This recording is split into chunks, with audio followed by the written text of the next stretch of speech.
बच्चों आज हम करने लगे charge to mass ratio of electron, जो कि मॉडल पेपर में आया हुआ है 2026 फिजिक्स प्री मेडिकल और प्री इंजीनियरिंग वालों के मॉडल पेपर में आया हुआ है। ठीक है, अब इसका इंट्रोडक्शन देखो क्या है। The charge to mass ratio of electron is a ratio of, ratio का मतलब होता है डिवाइड करना।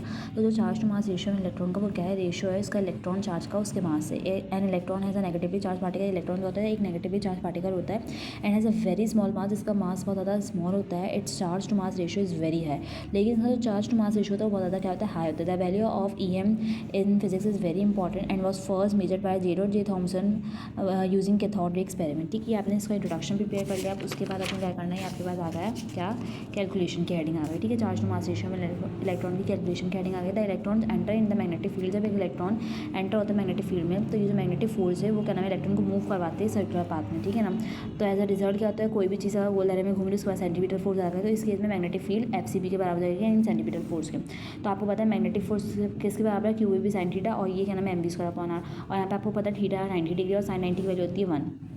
तो इस तरीके से आपके पास याद आएगा। इस केस में Q क्या है, E है, तो आपने यहाँ पे E डाल दिया। ठीक है, अब आपने क्या किया, E यहाँ पे मल्टीप्लाई होता है वहाँ जाकर आपने यहाँ पे क्या किया, कुछ भी नहीं किया। जो V था वो यहाँ पे मल्टीप्लाई और वहाँ जाकर डिवाइड हो गया। एज अ रिजल्ट आपने एक V को दूसरे V से काट दिया।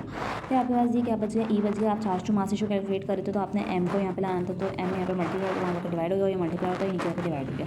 तो ये बेसिकली आपके पास मैथमेटिकल एक्सप्रेशन आ गया चार्ज टू मास रेशियो में इलेक्ट्रॉन का। और आप यहाँ पे देखो इस तरीके से आप वैल्यूज को पुट करके क्या कर सकते हो, कैलकुलेट कर सकते हो क्या चार्ज टू मास रेशियो में इलेक्ट्रॉन, जिसकी वैल्यू आएगी 1.7588 एक्सपोनेंट 11 कूलम पर